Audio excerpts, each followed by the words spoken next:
Something happened recently that almost nobody saw coming. And I mean that literally, not as a figure of speech. Intelligence analysts, foreign policy observers, senior officials in multiple Western governments. When the details became clear, the consistent reaction was surprise. Genuine surprise. Ukraine made a move against Iran. Not a diplomatic statement. Not a condemnation at the United Nations.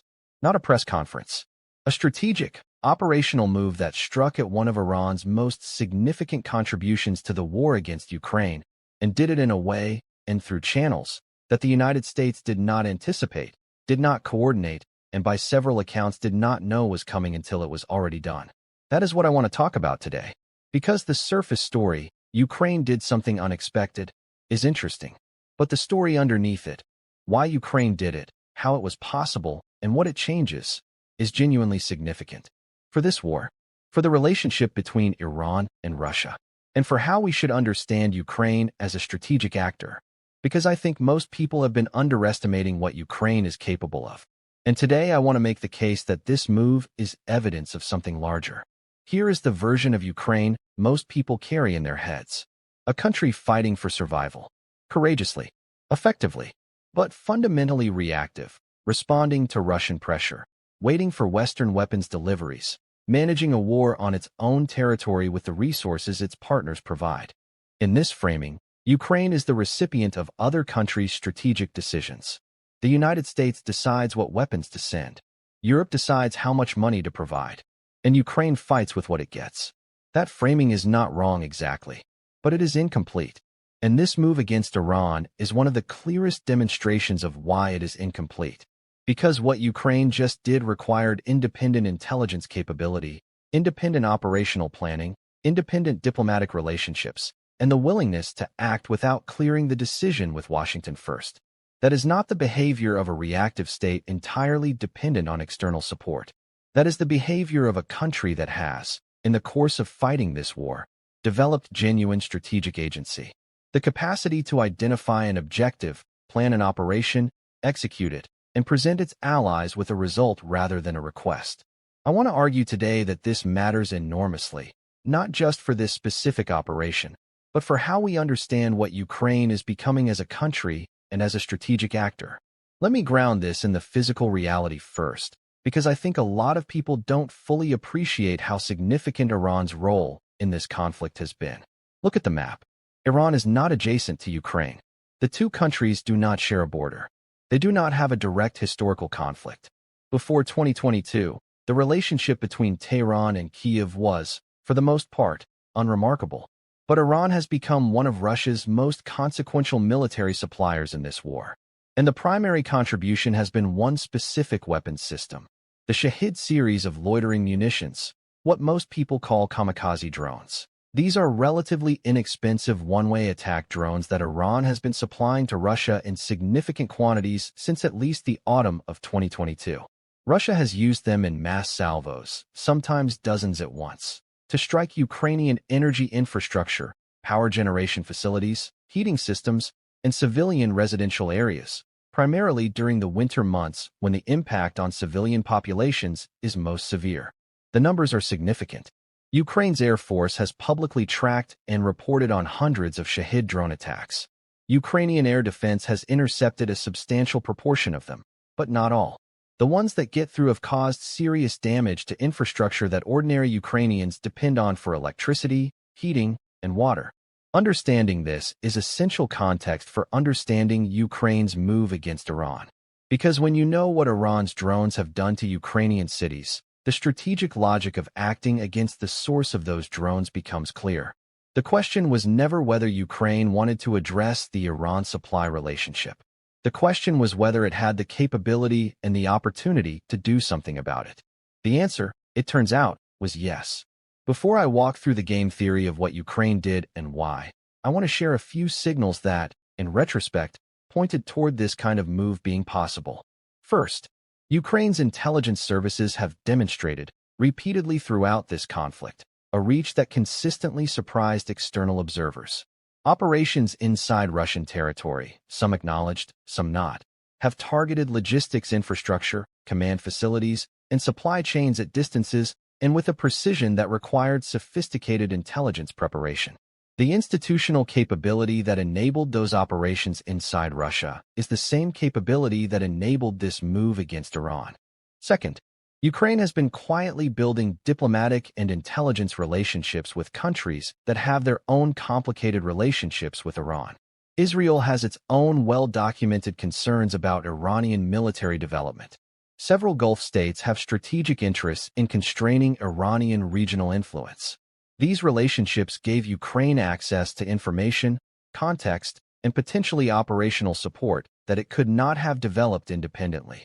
Third, Ukraine's military and intelligence leadership has consistently signaled, in public statements, in interviews, in off-record briefings to journalists, that they view this conflict not as a bilateral fight with Russia alone, but as a conflict against a network of actors supporting Russia. That framing is significant. It implies a strategic logic that extends beyond the immediate front lines. None of these signals made the specific move predictable, but they made it comprehensible once it happened. Step 1. The supply chain logic. And this is the foundation of everything else. In any sustained military conflict, the side that can degrade its opponent's supply chains faster than its opponent can repair them holds a structural advantage that accumulates over time.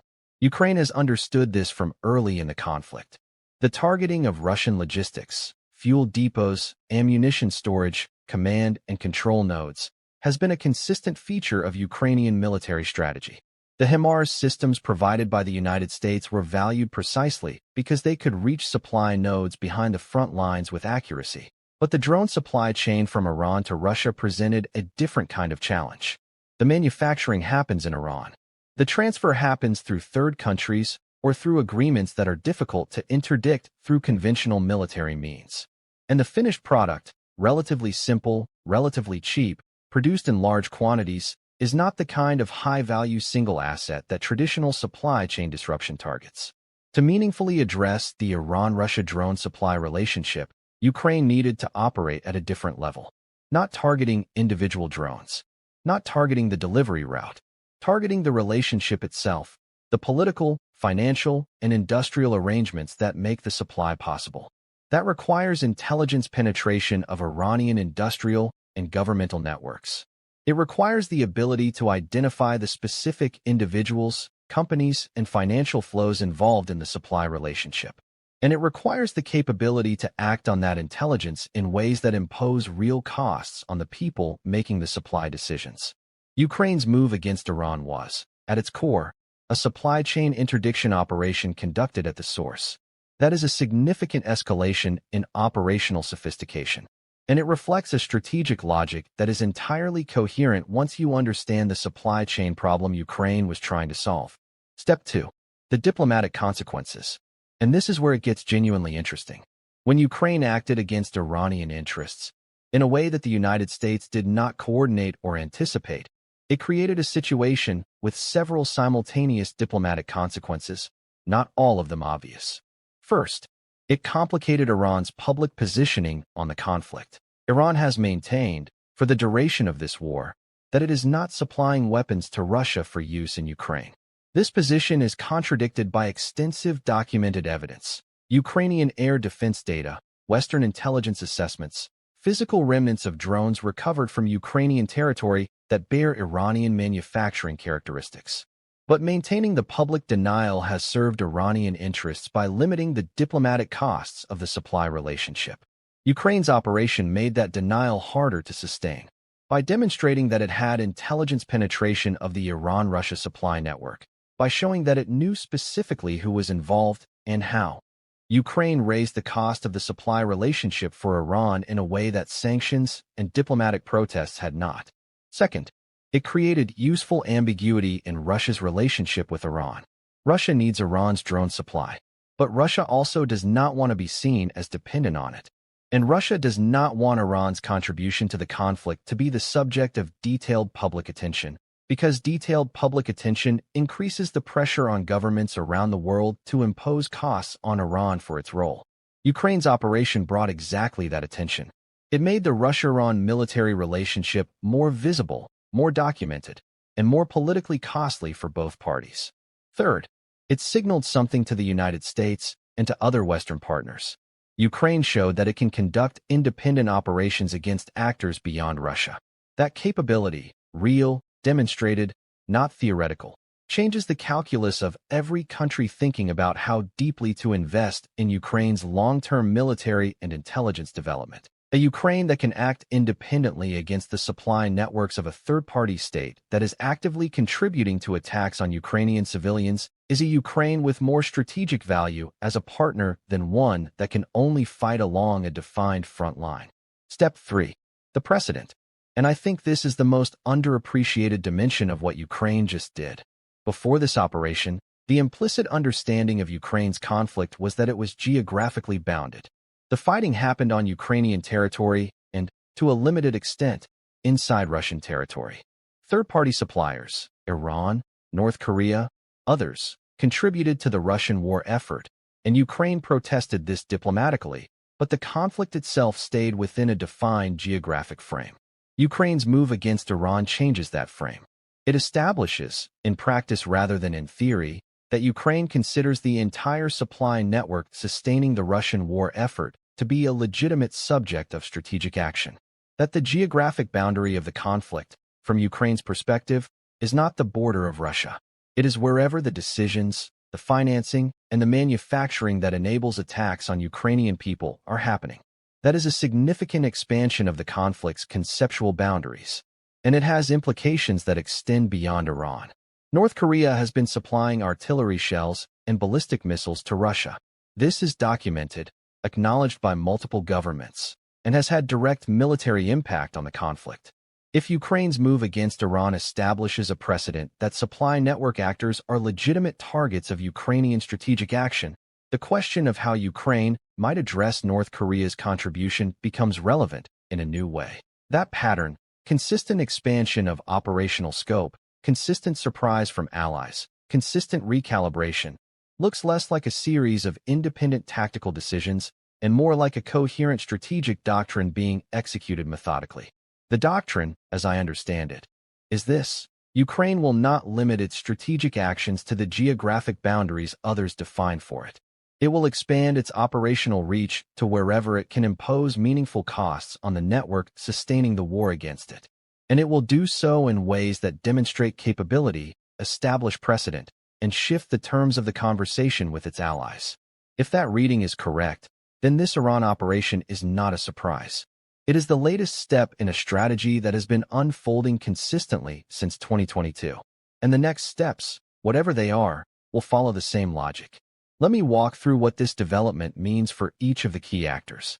Ukraine. This operation strengthens Ukraine's position in several simultaneous ways.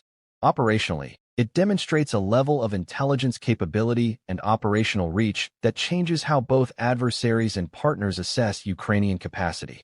Countries considering deeper intelligence sharing relationships with Ukraine now have concrete evidence of what Ukraine can do with shared intelligence. Adversaries now have to account for Ukrainian reach extending beyond Russia's borders. Diplomatically, it gives Ukraine more agency in conversations with Western partners about the scope of the conflict. Ukraine has, in effect, presented its allies with a demonstrated capability and said, "This is what we can do, and this is the strategic logic behind it." That changes the conversation from what allies will permit to what allies will support. Strategically, it accelerates the degradation of the Iran-Russia supply relationship in ways that sanctions and diplomatic pressure had not achieved. Every layer of cost imposed on that relationship, financial, reputational, operational, makes the next drone delivery more complicated and more expensive for both Tehran and Moscow. Iran's position is genuinely more difficult following this operation. Tehran has been managing a careful balance, providing military assistance to Russia at a level that generates revenue and strengthens a strategic partnership, while maintaining enough public deniability to limit the diplomatic costs. That balance has become harder to maintain. Ukraine's operation demonstrated specific intelligence about Iranian networks: who, what, where, how. That specificity signals to Iranian decision-makers that their operational security has been compromised at a level they may not have fully appreciated. And it signals to the international community that the Iran-Russia military relationship is more detailed, more institutional, and more consequential than Tehran's public denial suggests. Iran now faces a choice: absorb the costs of continued supply and the increased scrutiny that comes with it, or recalibrate the relationship in ways that reduce its exposure. Neither option is comfortable. Both represent a worse position than Iran was in before Ukraine made this move. Russia. For Russia, this operation creates a specific problem that goes beyond the immediate operational impact. Russia's military strategy has depended on being able to draw on a network of partner states, Iran, North Korea primarily, to supplement its own production capacity for specific categories of munitions.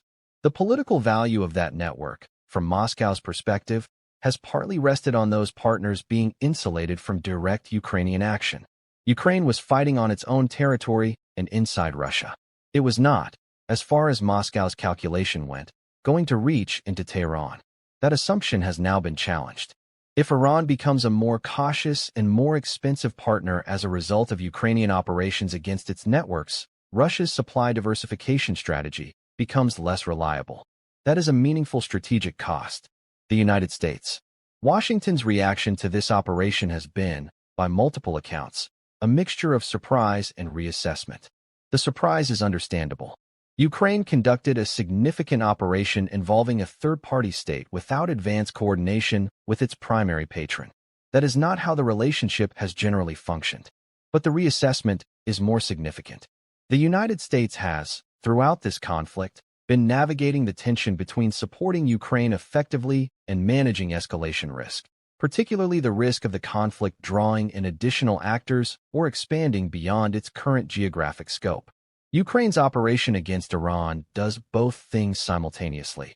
It expands the geographic scope of Ukrainian strategic action while targeting an actor whose involvement in the conflict is deeply problematic for U.S. interests in the broader Middle East.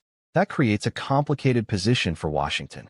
The clean response, tell Ukraine to stay within defined geographic limits, is made harder by the fact that Iran's drone supply has been killing Ukrainian civilians. The alternative, tacitly or explicitly support Ukraine's expanded operational scope, has implications that extend beyond this specific operation.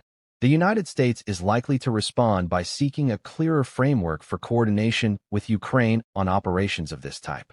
Whether Ukraine accepts a coordination framework that limits its independent decision-making is, itself, an interesting strategic question. Israel.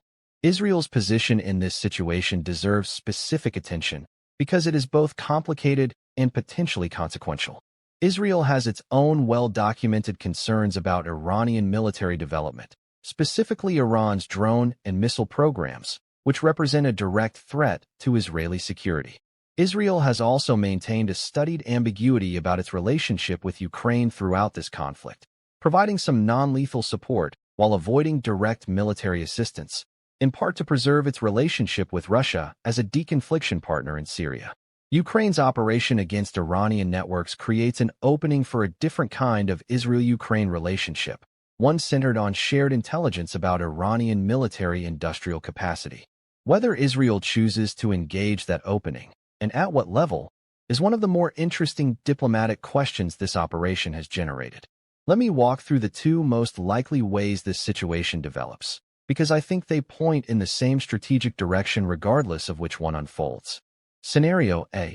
Iran recalibrates its relationship with Russia following this operation. Tehran concludes that the costs, increased intelligence exposure, Ukrainian operational reach, heightened international scrutiny, outweigh the benefits of continued supply at current levels. It does not end the relationship entirely, but it slows delivery timelines, raises prices, or reduces quantities. In this scenario, Ukraine has achieved a meaningful operational objective.